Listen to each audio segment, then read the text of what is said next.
Kalau kita masuk bulan Ramadan tetap masih maksiat, baru kita tahu, oh ada nggak beres dengan hawa nafsu saya. Berarti hawa nafsu saya selama ini sudah dijajah oleh setan, sehingga dia lebih menyukai maksiat daripada taat. Nah justru dengan puasa itu kita dilatih untuk agar bisa mengendalikan hawa nafsu. Makanya lihat Bu, di bulan Ramadan makan minum itu halal, tapi di siang hari nggak boleh kita kerjakan. Kita menahan diri dari yang halal. Kita menahan diri dari yang halal. Suami istri itu berhubungan halal, dia nikah, tapi di siang hari bulan Ramadan nggak boleh. Artinya dilatih dengan puasa untuk menahan diri, menahan hawa nafsu dari yang halal, dengan harapan kalau selama 1 bulan dia mampu menahan diri dari yang halal, diharapkan setelah Ramadan dia akan lebih mampu menahan diri dari yang haram. Kira-kira jelas gak Bu? Jelas gak Bu? Nah, jadi Ramadan itu pelatihan yang luar biasa. Kalau puasanya mau sehat, tiru puasanya Nabi. Nah puasanya Nabi apa? 1, pakai niat. Ibu malam niat, besok mau puasa. Itu besok sepanjang hari ibu kuat nahan haus dan lapar. Tapi suatu ketika ibu nggak niat puasa, tahu-tahu pagi nggak makan, siang udah lapar belum? Lapar. Sore makin lapar. Nah disitulah perannya niat. Begitu kita pasangkan niat Bu ya, dari dalam jiwa kita, itu ada instruksi ke otak kita, ke akal kita. Otak ini langsung memberikan instruksi ke seluruh jaringan di tubuh. Hei lambung, hei usus, hei pankreas, hei limpa, hei liver, semuanya diperintahkan. Ingat, besok kita akan berpuasa. Selama sekian belas jam kita tidak akan ada asupan makan dan minum. Jadi hemat-hemat keluarkan energi. Hemat-hemat keluarkan itu kelenjar hormon dan lain sebagainya. Jaga.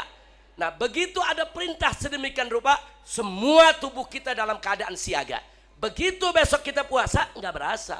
Yang kedua, puasanya Nabi bagaimana? Nabi puasa pakai sahur Bu. Bahkan sahurnya diakhirkan oleh Nabi. Nabi sahurnya nggak jam 12 malam Bu. Oh nanti subuhnya 3:30, 3:30 kita sahur Bu. Nah Nabi ajarkan sahur-sahur. Jangan ada anak muda bangga, Habib saya puasa 1 bulan tanpa sahur, hebat saya. Bukan hebat, bahlul. Loh kok begitu Habib? Justru kalau kamu sahur, 1 dapat pahala karena mencontoh Nabi. 2, kalau kamu sahur nanti siang harinya kamu tetap produktif, nggak cepet pusing, nggak cepet capek, bisa kerja, bisa ibadah.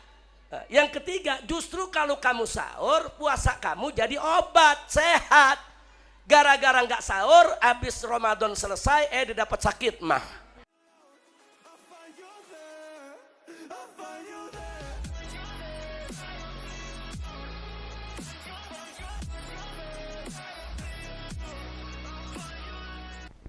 Assalamualaikum warahmatullahi wabarakatuh. Bismillah walhamdulillah wassalatu wassalamu ala rasulillah wa ala alihi wa sahbihi wa mawala.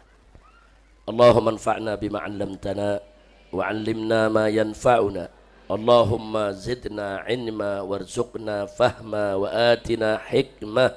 Allahumma barik lana fi majlisina hadha birahmatika ya arhamar rahimin. Walhamdulillahi rabbil alamin. Taqabbalallahu minna wa minkum fataqabbal ya karim. Kepada segenap para ustazah, para ummahat, para akhwat, alhamdulillah pada kesempatan hari ini kita kembali berkumpul dalam majelis taklim bulanan kaum ibu di Masjid Markas Syariah Megamendung. Alhamdulillah. Dan hari ini Bu sekaligus penutupan sementara.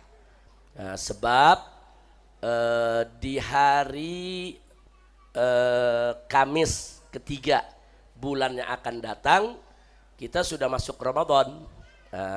Karena itu hari ini penutupan sementara, kecuali pengajian bulanan yang di Petamburan. Nah, itu hari Sabtu pertama dan hari Ahad pertama belum ditutup. Nah kenapa belum ditutup? Karena diperkirakan puasa itu jatuh antara tanggal 11 atau 12 Maret. Tanggal 11 atau 12 Maret dan nanti kita lihat saja pengumumannya.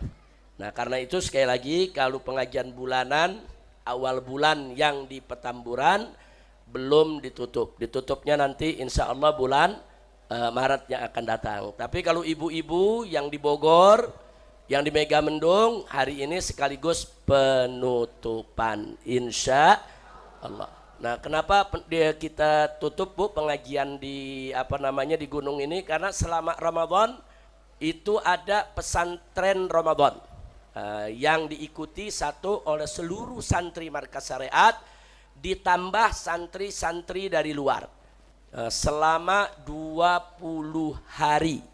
Di pesantren ini ada kegiatan, itu belajarnya Bu dari mulai subuh sampai selesai tarawih. Terus selama 20 hari belajarnya maraton, diikuti oleh banyak santri dari berbagai kalangan, dan setiap malam di sini ada sholat tarawih satu malam 1 juz setengah. Jadi sholat tarawihnya 1 juz setengah, sehingga malam 20 Ramadan di sini khatmul Quran. Jadi khatam Qurannya tuh malam 20 Ramadan. Tapi memang pesantren kilat ini belum ada untuk kaum ibu, belum ada. Ini baru ada untuk santri-santri lelaki. Nah, jadi kalau nanti ada anak-anak ibu, keponakan yang mau ikut, tinggal hubungi saja Markas Syariah insya Allah. Nah, baiklah ibu-ibu yang saya cintai, tadi pelajaran demi pelajaran sudah kita dengarkan dari ustazah-ustazah kita. Di sini tadi ada Sarifah Najwa, ada Sarifah Sami'ah, ada Sarifah Mumtaz, yang alhamdulillah semua sudah memberikan ilmunya untuk kita. Begitu juga ada Habib Muhammad, Ustaz Asep lagi kurang sehat, ya Kiai Haji Asep Sofyan lagi kurang sehat sehingga tidak bisa hadir pada kesempatan ini. Nah, baiklah ibu-ibu, waktu kita masih ada setengah jam sebelum masuk ke waktu zuhur. Karena kita sebentar lagi masuk bulan Ramadan, maka pada hari ini saya ingin membacakan beberapa hadis yang berkaitan dengan puasa Ramadan insya Allah. Nah, di sini hadis pertama yang ingin saya sampaikan yang diriwayatkan oleh Al-Imam Al-Bukhari dan Al-Imam Muslim rahimahumullah, di mana diriwayatkan dari Abu Hurairah bahwasanya Nabi bersabda dalam salah satu hadisnya, beliau menyatakan, man shoma ramadana imana wahtisaba ghufira lahu ma taqaddama min dzambi. Shadaqan Nabi sallallahu alaihi wasallam. Ini hadis luar biasa ibu. Pertama, hadis ini diriwayatkan oleh Bukhari Muslim, sehingga nilai kesahihannya tidak kita ragukan lagi. Yang kedua, dalam hadis ini singkat, padat, ringkas, jelas. Nabi menyampaikan kabar gembira untuk kita semua, di mana beliau mengatakan man shoma ramadhana, barang siapa yang berpuasa Ramadan imanan, dengan penuh keimanan kepada Allah Subhanahu wa taala, wahtisaba, dan penuh keikhlasan, hanya mengharap ridha Allah, tidak minta dipuji oleh orang atau ingin mengharapkan sesuatu di luar daripada keikhlasan.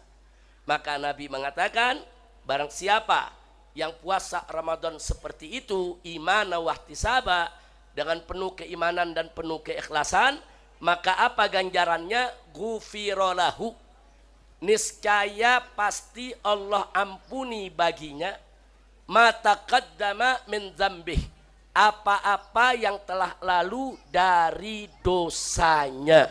Subhanallah. Bu, kita di sini ada yang bersih dari dosa enggak? Kita manusia semua punya dosa, mau laki, mau perempuan, mau kiai, mau santri, mau nyai, mau santriwati, pasti punya dosa. Nah, puasa Ramadan ini termasuk salah satu cara bagaimana Allah menghapus dosa kita, Allah mengampuni kesalahan kita, Allah bersihkan diri kita dari segala kesalahan, dosa-dosa kita yang sudah kita lakukan di masa lalu. Kapan lagi kita bersihkan diri dari dosa? Kapan lagi kita sucikan diri kita daripada kesalahan? kalau bukan di bulan Ramadan. Jadi manfaatkan betul Bu, jangan sampai bulan Ramadan nanti ada yang sengaja meninggalkan puasa di bulan Ramadan, jangan. Jadi kalau kita mengaku sebagai orang Islam, salah satu daripada rukun Islam adalah puasa Ramadan, puasa. Nah, jangan sampai berbagai macam alasan kita gunakan, kita seenaknya meninggalkan puasa. Na'udzubillah min dzalik. Ingat Bu ya, puasa itu rukun Islam, sama seperti sholat. Sholat itu rukun Islam, puasa itu juga rukun Islam. Nah, jadi jangan sampai puasa ini kita lalaikan. Sebagaimana kita wajib menjaga sholat kita, kita juga wajib menjaga puasa kita. Hanya saja tadi saya sampaikan Bu, bahwa puasa ini punya nilai yang sangat istimewa. Dia punya kekuatan untuk menghapus dosa-dosa masa lalu kita. Nah itulah pentingnya kita ibadah. Ada dosa Bu yang bisa dihapus dengan sholat. Tapi ada juga dosa yang bisa dihapus dengan puasa. Ada lagi dosa yang bisa dihapus dengan sedekah. Nah, klasifikasi dosa-dosa mana yang dihapus dengan sholat, mana yang dihapus dengan puasa, mana yang dihapus dengan sedekah, hanya Allah Subhanahu wa Ta'ala yang tahu. Nah, makanya kita lakukan segala kebaikan. Kerjakan semua kebaikan. Allah nyatakan dalam Al-Quranul Karim, faqala ta'ala fastabiqul khairat. Berlomba-lombalah kamu dalam kebaikan. Berlomba-lomba kita dalam kebaikan. Karena kadang-kadang ada satu amal baik yang mungkin kita lihat nggak seberapa, tapi justru itu yang membuka pintu rahmat dan maghfirah Allah bagi kita. Kadang-kadang ada satu amal baik nggak seberapa, tapi ternyata gara-gara amal baik tersebut justru dosa kita semua diampuni oleh Allah. Nah seperti yang Nabi cerita Bu ya, bagaimana ada seorang perempuan pelacur. Oh itu kalau udah disebut pelacur, saya udah nggak bisa cerita dosanya lagi tuh. Setiap hari dia jual diri, setiap hari dia berzina. Tapi suatu ketika, begitu dia melihat ada seekor anjing kehausan, dia bantu. Dia bantu dengan tulus, dia bantu dengan ikhlas, saudara. Karena dia iba, ada rasa iba, rasa kemanusiaannya yang tinggi. Dia nggak tega lihat ada hewan, saudara, yang kehausan. Dia ambilkan air, dikasih minum, saudara. Gara-gara dia perbuat begitu, itu Allah buka pintu rahmat dan maghfirah buat perempuan tadi. Sehingga perempuan ini dapat taufik dan hidayah oleh Allah. Dia taubat kepada Allah dan semua dosanya diampuni oleh Allah. Masya Allah Bu. Saya mau tanya, dosa pelacur itu kecil atau besar Bu? Dosanya luar biasa. Itu Allah siapkan siksa neraka yang luar biasa. Tapi kok begitu mudah Allah maafkan? Saudara, itu tadi. Dia berbuat suatu kebaikan, ikhlas, tulus, saudara, karena ada rasa kemanusiaan. Akhirnya Allah buka pintu taufik hidayah, Allah berikan dia hidayah, Allah berikan dia rahmat dan maghfirah. Kalau orang sudah dapat rahmat dari Allah, itu jauh lebih baik, lebih bagus daripada dunia dan isinya. Karena satu rahmat Allah saja bisa menyelamatkan kita dari neraka jahanam. Satu rahmat Allah saja bisa menghapus dosa-dosa kita sebesar apapun. Nah makanya kalau kita berbuat baik Bu, berbuat baik, ikhlaskan niat. Kita nggak sangka, kadang-kadang gara-gara satu perbuatan, justru itu yang akhirnya membuka pintu rahmat dan maghfirah untuk kita semua, insya Allah. Nah makanya, nah kalau amal-amal seperti itu saja bisa membuka pintu rahmat maghfirah, bagaimana pintu-pintu kewajiban?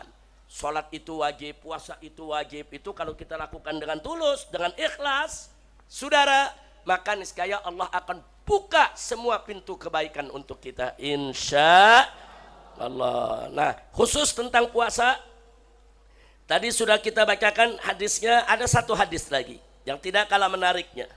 Hadis ini juga diriwayatkan oleh Bukhari Muslim radhiyallahu anhuma. Di mana di sini diceritakan, saudara, juga dari Abu Hurairah, Nabi mengatakan alaihi salatu wassalam, kullu amal ibni Adam lahu illa shaum. Semua amal daripada anak cucu Adam itu miliknya, buat dia, illa shaum, kecuali puasa. Kemudian dilanjutkan di sini, saudara, Jadi hadis ini Bu ya, hadis ini merupakan hadis qudsi. Jadi Nabi meriwayatkan kepada kita bahwasanya Allah berfirman. Ya, Ibu mesti bisa bedain, ada Al-Qur'an, ada hadis qudsi, ada hadis nabawi.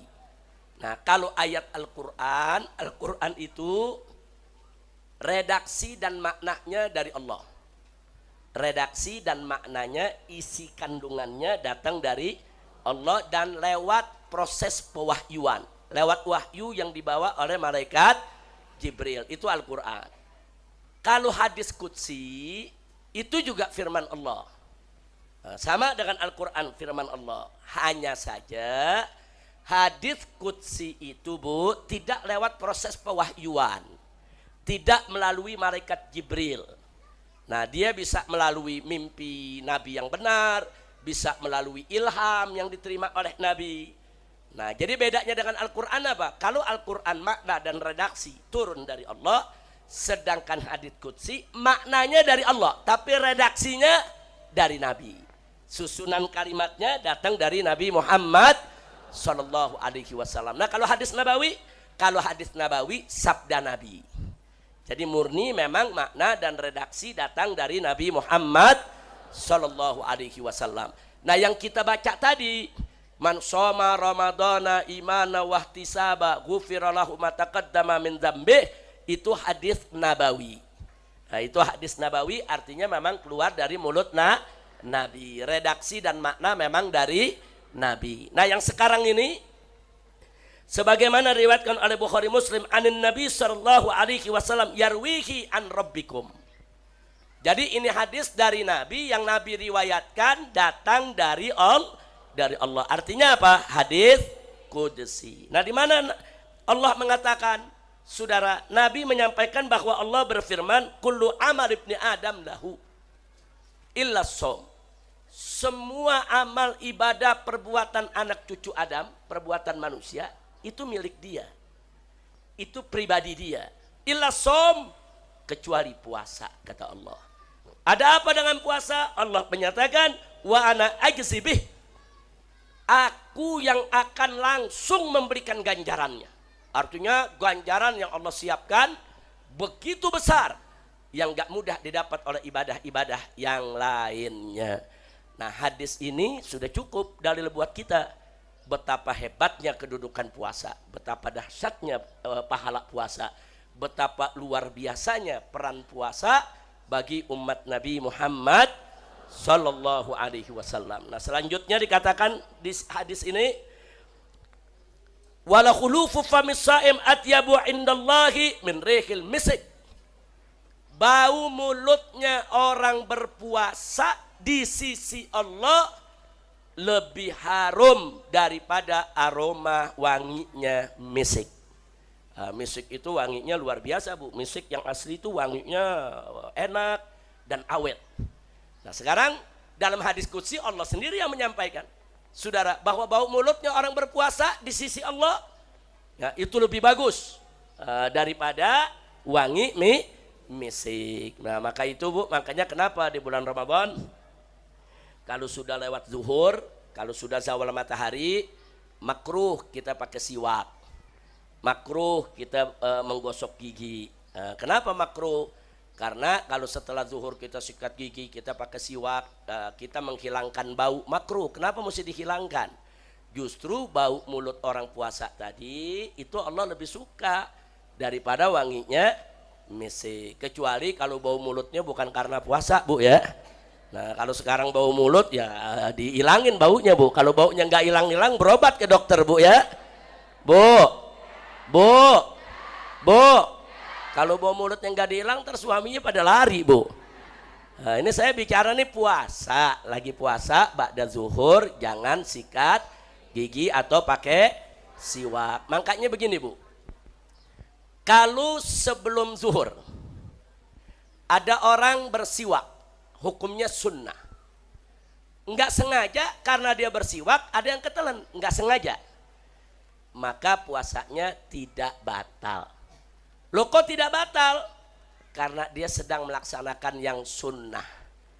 melaksanakan yang sunnah enggak sengaja, ada sesuatu masuk ke telan, maka puasanya tidak batal. Jelas Bu ya? Tapi ada orang ba'da zuhur, dia bersiwak, hukumnya makruh. Enggak sengaja ada yang ketelan, batal puasanya. Lah kok batal? Karena setelah zuhur dia bukan lagi melakukan yang sunnah, dia lagi melakukan yang makruh. Kalau melakukan yang makruh ketelan, batal Bu. Nah, tapi kan nggak sengaja, bukan nggak sengaja, itu namanya ceroboh. Bu, tahu ceroboh? Sembrono, tahu sembrono? Orang Bogor bilang apa? Sembarangan. Itu bahasa Sunda tuh Bu ya. Alhamdulillah abdi mah teu ngartos bahasa Sunda. Ngartosna seetik lagi belajar ini. Sama Ki Asep dikit-dikit biar bisa bahasa Sunda Bu ya. Nah, biar besok-besok bisa ceramahnya pakai bahasa Sunda Bu ya. Insya Allah. Jadi sekali lagi nih, kalau sebelum zuhur bersiwak, nggak sengaja ada yang ketelan, nggak batal. Kenapa? Karena sedang melaksanakan yang sunnah. Tapi kalau setelah zuhur bersiwak, nggak sengaja ada yang ketelan, batal.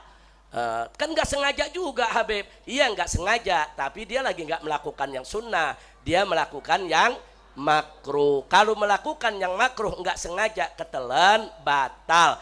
Itu namanya bukan nggak sengaja, sembrono, ceroboh, sembarangan. Nah, ngerti Bu ya?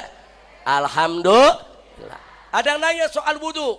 Nah, wudhu itu kan sunnahnya kita ke kumur Bu, ada madmadah Bu ya. Nah, ke kumur kalau lagi wudhu. Nah, ke kumur itu walaupun kita lagi puasa, mau sholat zuhur, mau sholat asar, hukumnya tetap sunnah. Nah, cuman ada saudara melebihkan dalam ke kumur. Nah, mubalaghah ini fil madmadah. Kalau lagi nggak puasa sunnah. Kalau kita ambil wudhu nih, nah, itu juga sunnah. Artinya kita lebihin airnya supaya mulut lebih bersih. Tapi ingat, kalau lagi bulan puasa, sebelum zuhur masih sunnah begitu. Nah, dia wudhu nih, dia banyakin air, tahu-tahu nggak sengaja ketelan, nggak batal. Tapi kalau setelah zuhur, wudhunya makruh. Bukan kekumurnya yang makruh Bu, kekumurnya nggak makruh. Kalau berlebihan dalam kekumur. Nah, kalau kekumurnya berlebihan, udah asar, dia masukin air, ketelan, batal. Nah, kenapa batal Bu? Kan gak sengaja. Bukan gak sengaja, udah tahu makruh, dia kerjain. Itu namanya apa Bu? Sembarangan. Nah, paham Bu ya? Nah, jadi hal-hal seperti itu jangan kita kerjakan. Mudah-mudahan puasa kita diterima oleh Allah Subhanahu wa Ta'ala. Dan ingat Bu, puasa itu hikmahnya dunia dan akhirat. Nabi mengatakan dalam satu hadis, sumu tasihhu.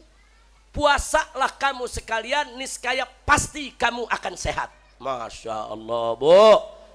Bu, ternyata puasa itu bisa jadi obat. Bahkan dalam dunia kedokteran, puasa itu dijadikan bagian dari terapi.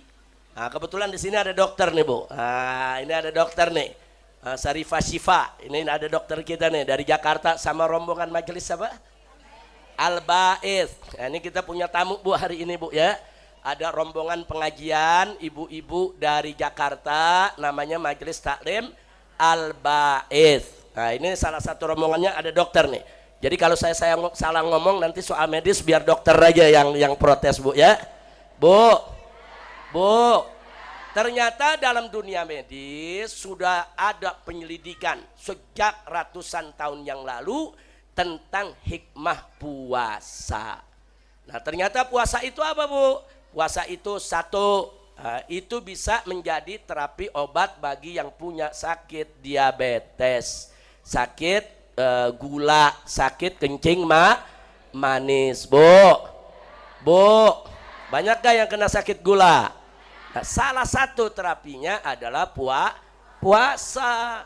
Makanya Nabi suruh kita puasa bukan bulan Ramadan saja. Kita dianjurkan juga puasa Senin Kemis. Atau puasa Daud, sehari puasa, sehari tidak puasa. Semua buat kesehatan kita.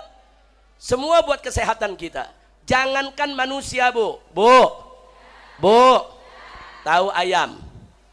Ayam kalau bertelur, kemudian dia pengen keremin itu telurnya supaya menetes, ayam puasa, Bu. Dia tidak dikasih makan, dia nggak mau makan. Dikasih minum, dia nggak mau minum. Kenapa? Karena untuk netesin telur, ayam itu perlu menaikkan suhu badannya. Supaya badannya tuh panas. Begitu badannya panas, telur-telurnya akan mudah untuk menetas. Bagaimana supaya badannya panas? Dia puasa. Jadi ayam paham untuk melahirkan generasi penerus yang bagus, puasa. Bu. Nah, ini kalau sama orang Megamendung saya kasih contoh satu lagi. Tahu ular, Bu? Wah, orang Megamendung udah kenal udah. Nah, karena di kebun sering ketemu ular, Bu ya. Tahu dari Jakarta yang ketemu ular langsung lari ini. Bu. Ular kalau lagi mau ganti kulit bagaimana, Bu? Bergerak gak? Enggak bergerak, diam. Kita pikir dia mati, betul, Bu? Nah, dia diam, enggak bergerak. Itu bisa seminggu 2 minggu. Nah, orang yang enggak tahu dia pikir mati, bukan. Dia lagi puasa. Kenapa dia puasa? Supaya dia punya badan panas. Kalau badannya panas, kulit lemaknya terkelupas. Begitu kulit lemaknya terkelupas, datanglah kulit yang baru. Subhanallah, Bu. Makanya dalam dunia medis juga ada terapi puasa supaya apa? Enggak cepat keriput. Subhanallah, Bu. Ayo, mau lama enggak keriputnya? Atau mau buru-buru keriput? Perempuan paling takut sama keriput. Nah, kalau enggak mau cepat keriput, banyak-banyak puasa. Itu dokter-dokter udah membuktikan. Ternyata puasa bisa buat awet muda, bisa untuk menjaga kesehatan badan. Alhamdulillah. Nah, tapi niat puasa kita bukan buat sehat, untuk cari ridho. Nah, kalau cari ridho Allah, sehatnya ngikut, nggak usah khawatir. Tapi kalau niatnya cari sehat, ridho Allahnya belum tentu dapat, Bu. Nah, jelas, Bu ya? Siap kita puasa nanti? Nah, jangan ada yang tinggalkan puasa. Dan tolong anak-anak kita dilatih, Bu. Anak-anak ibu tolong dilatih dari kecil untuk puasa. Ya, kalau anak tadi belum cukup umur, mungkin puasanya setengah hari. Ajak latih. Sebab banyak sekarang orang dewasa yang dari kecilnya nggak pernah puasa. Nah, begitu umur sudah 30-40 tahun, tobat mau puasa, wah itu tersiksanya luar biasa. Menderita dia, karena nggak biasa. Maka itu anak-anak ibu yang perempuan, yang laki, biasakan untuk puasa. Saya dulu punya anak perempuan 7, Bu. Ada 7 putri saya. Itu dari mulai mereka masuk TK sudah saya ajak puasa. Puasa Senin Kemis. Ya, waktu TK setengah hari. Tapi begitu masuk kelas 1 SD, semuanya, saya punya putri 7-7-nya. Saya ajak puasa Senin Kemis. Senin puasa, Kemis puasa, Senin puasa, Kemis puasa. Walaupun kita tahu mereka belum wajib, masih anak-anak, dibiasain. Nah, karena dibiasakan begitu masuk bulan Ramadan, full puasa mereka. Karena udah biasa. Nah, saya punya anak dari masih kecil, dari mulai kelas 1 SD, puasa Ramadannya udah full. Puasa Ramadan full, tahun berikutnya full, tahun berikutnya full. Kita didik anak-anak kita dari kecil, sehingga begitu mereka dewasa, mereka melihat puasa itu bukan beban. Nah, tapi puasa itu sebagai satu kewajiban dan kebutuhan, insya Allah. Nah, itulah yang saya mau sampaikan. Akhirnya selamat datang kepada Majelis Taklim Al-Ba'its, yang kalau nggak salah mau penutupan juga ya, mau penutupan juga sementara untuk menyambut bulan Ramadan. Mudah-mudahan Majelis Taklim Al-Ba'its, para ustazahnya, jamaahnya, semua selalu dilindungi oleh Allah, dirahmati dan diberkahi, digabulkan segala hajatnya. Amin ya rabbal alamin. Dan hari ini jadi bareng-bareng ini kita penutupan semua. Mudah-mudahan penutupan ini menjadi penyebab daripada turunnya rahmat dan maghfirah. Amin ya rabbal alamin. Nah, kita sambut dulu bulan Ramadannya rame-rame. Marhaban ya syahra Ramadan, marhaban syahra siyami, Marhaban ya sahra Ramadan, marhaban sahral qiyami. Semua marhaban. Marhaban sahra siyami, marhaban ya syahra Ramadan, marhaban sahral qiyami, marhaban ya qadimal an, anta li ghayah marami, bigudumik yanjaliran wa yazulul iqtimami. Marhaban. Sallu ala nabi. Ya, jadi mudah-mudahan apa yang saya sampaikan tadi manfaat untuk kita semua. Yuk kita sambut bulan Ramadan dengan rasa senang, dengan rasa gembira, dan mengisinya dengan berbagai macam ibadah. Tadi yang kita baca qasidah di situ disebutkan apa? Yang namanya bulan Ramadan yusaffat kullu syaitan. Semua setan itu Bu dibelenggu. Semua setan dibelenggu sehingga setan nggak bisa goda kita. Terus ada yang nanya, tapi bulan Ramadan masih ada aja tuh yang jahat, masih ada yang maksiat. Kan setannya dibelenggu, berarti dirinya udah jadi setan Bu. Maksud saya dirinya udah jadi setan apa? Berarti selama ini dia terlalu mengikuti godaan syaitan sehingga hawa nafsunya sudah terbiasa melakukan apa-apa yang disukai oleh setan, sehingga begitu masuk bulan puasa ya setannya dibelenggu, tapi kan hawa nafsunya enggak. Nah jadi kalau dia tidak bisa mengendalikan hawa nafsunya, ya itu tadi akhirnya dia tidak puasa, dia tidak sholat, dia tidak melakukan kebaikan, dia melakukan kemunkaran, melakukan kejahatan. Karena apa Bu? Itu tadi. Nah karena selama ini dia tidak melatih untuk mengendalikan hawa nafsu. Dan di situ kita tahu, kalau kita masuk bulan Ramadan tetap masih maksiat, baru kita tahu, oh ada nggak beres dengan hawa nafsu saya. Berarti hawa nafsu saya selama ini sudah dijajah oleh setan, sehingga dia lebih menyukai maksiat daripada taat. Nah justru dengan puasa itu kita dilatih untuk agar bisa mengendalikan hawa nafsu. Makanya lihat Bu, di bulan Ramadan makan minum itu halal, tapi di siang hari nggak boleh kita kerjakan. Kita menahan diri dari yang halal. Kita menahan diri dari yang halal. Suami istri itu berhubungan halal, dia nikah, tapi di siang hari bulan Ramadan nggak boleh. Artinya dilatih dengan puasa untuk menahan diri, menahan hawa nafsu dari yang halal. Dengan harapan kalau selama 1 bulan dia mampu menahan diri dari yang halal, diharapkan setelah Ramadan dia akan lebih mampu menahan diri dari yang haram. Kira-kira jelas gak Bu? Jelas gak Bu? Nah, jadi Ramadan itu pelatihan yang luar biasa. Nah mudah-mudahan ibu-ibu setelah dengar begitu insya Allah bisa puasa dan bisa mendapatkan kesehatan. Amin. Tapi syarat Bu ya Bu, kalau puasanya mau sehat, tiru puasanya Nabi. Nah puasanya Nabi apa? 1 pakai niat. Sebab beda Bu. Ibu malam niat, katakan puasa sunnah nih ya. Ibu malam niat, besok mau puasa. Itu besok sepanjang hari ibu kuat nahan haus dan lapar. Tapi suatu ketika ibu nggak niat puasa. Tahu-tahu pagi nggak makan, siang udah lapar belum? Lapar. Sore makin lapar. Nah disitulah perannya niat. Niat itu di malam hari begitu kita niatkan nawaitu sauma ghaden an ada'i fardhi syahr ramadhan hadhihi sanati lillahi ta'ala. Begitu kita pasangkan niat Bu ya dari dalam jiwa kita, itu ada instruksi ke otak kita, ke akal kita. Otak ini langsung memberikan instruksi ke seluruh jaringan di tubuh.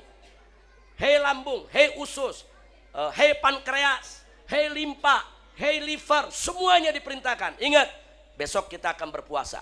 Selama sekian belas jam kita tidak akan ada asupan makan dan minum. Jadi hemat-hemat keluarkan energi. Hemat-hemat keluarkan itu kelenjar hormon dan lain sebagainya. Jaga. Nah begitu ada perintah sedemikian rupa, semua tubuh kita dalam keadaan siaga. Begitu besok kita puasa, nggak berasa. Sampai sore, makanya kan ada yang nanya, kenapa ya kalau bulan puasa kita kayaknya nggak haus, nggak lapar sampai maghrib. Tapi kalau bukan bulan puasa, jam 10 udah lapar. Ayo ngaku Bu. Betul Bu? Karena di selain puasa kita nggak niat puasa. Jadi kita punya hormon kelenjar segala macam, nggak ada instruksi untuk menyiapkan diri. Disitulah pentingnya niat. Makanya pasang niat tiap malam. Yang kedua, puasanya Nabi bagaimana? Nabi puasa pakai sahur Bu. Bu. Nabi puasa pakai sahur. Bahkan sahurnya diakhirkan oleh Nabi. Nabi sahurnya nggak jam 12 malam Bu. Jam 12 malam lagi mindo itu Bu. Oh nanti subuhnya 4:30, 3:30 kita sahur Bu. Nah Nabi ajarkan sahur. Jangan ada anak muda bangga, Habib saya puasa 1 bulan tanpa sahur, hebat saya. Bukan hebat, bahlul. Loh kok begitu Habib? Justru kalau kamu sahur, 1 dapat pahala karena mencontoh Nabi. 2, kalau kamu sahur nanti siang harinya kamu tetap produktif. Nggak cepet pusing, nggak cepet capek, bisa kerja, bisa ibadah.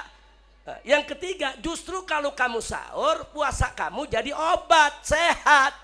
Gara-gara nggak sahur, habis Ramadan selesai, didapat sakit mah. Ayo, gara-gara apa tuh? Gara-gara nggak sahur Bu. Sahur tuh sunnah Nabi, jelas ya. Yang berikutnya, Nabi puasa, kalau buka puasa nggak ditunda-tunda. Nah, begitu masuk waktu azan langsung buka puasa. Bu, jangan pakai ditunda, jangan. Justru kalau ditunda-tunda itu yang akan jadi penyakit buat kita. Nah terus bagaimana cara buka puasanya Nabi? 1, Nabi makan korma dulu, didorong sama air putih. Nah, setelah itu Nabi sholat maghrib, zikir sebentar. Kira-kira berapa menit tuh? Taruhlah 10 menit Bu ya. Bu, itu 10 menit yang sholatnya nggak ngebut tuh. Biasanya mau buka puasa sholatnya pada ngebut tuh. Bu, ternyata dalam dunia medis ya memang dibetulkan oleh dokter, betul. Orang kalau buka puasa jangan langsung makan daging, jangan langsung makanan yang keras, jangan langsung minum batu es yang dingin, jangan langsung makan asinan. Jangan dulu, perutnya belum siap. Dari pagi dia kosong, mengkerut. Saudara, jalan darahnya mulai menyempit, itu perlu dinormalkan dulu. Bagaimana cara normalkannya? Makan korma, karena korma itu ada glukosa, ada gula yang sehat.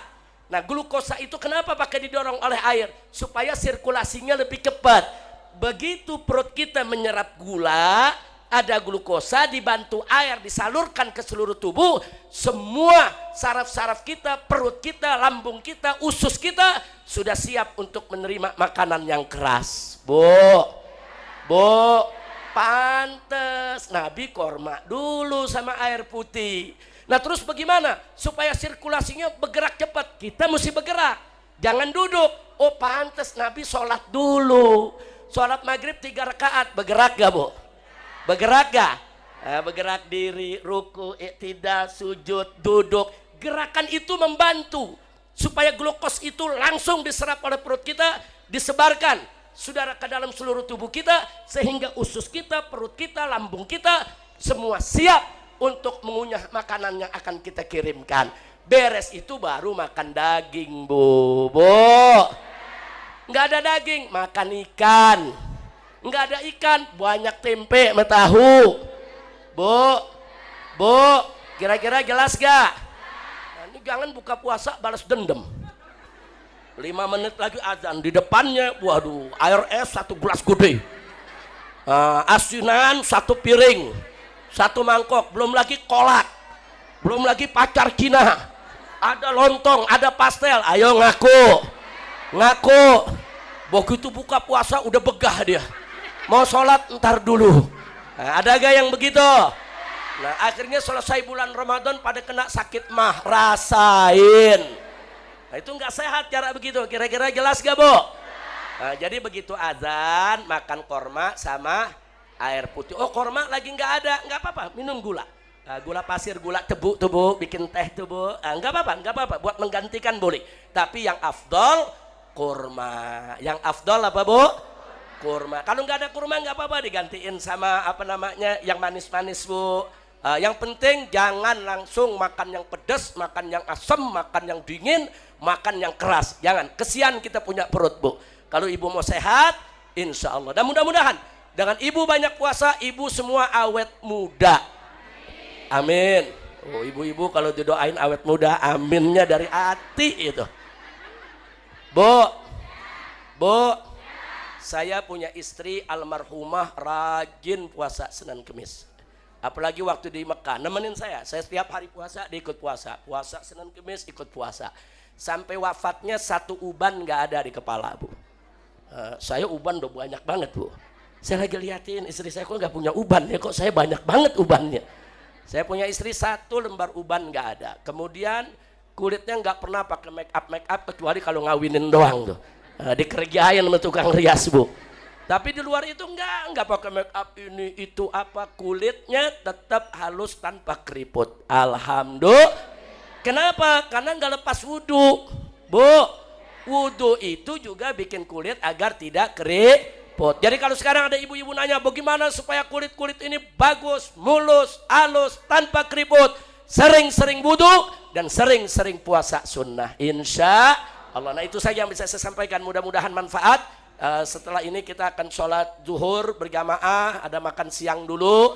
Setelah itu sama-sama di penutupan ini kita akan ziarah ke makam saya punya istri dan para syuhada, insya Allah. Kita berdoa kepada Allah untuk para almarhum semua, juga buat orang-orang tua kita nanti buat orang-orang tua kita, keluarga kita yang sudah meninggal dunia, sekalian kita doakan, insya Allah. Nah sekian yang bisa kita sampaikan, akhirnya kita tutup. Silakan Syarifah Mumtaz, ya Rabbana tarafna-nya, ya Rabbana tarafna bi annana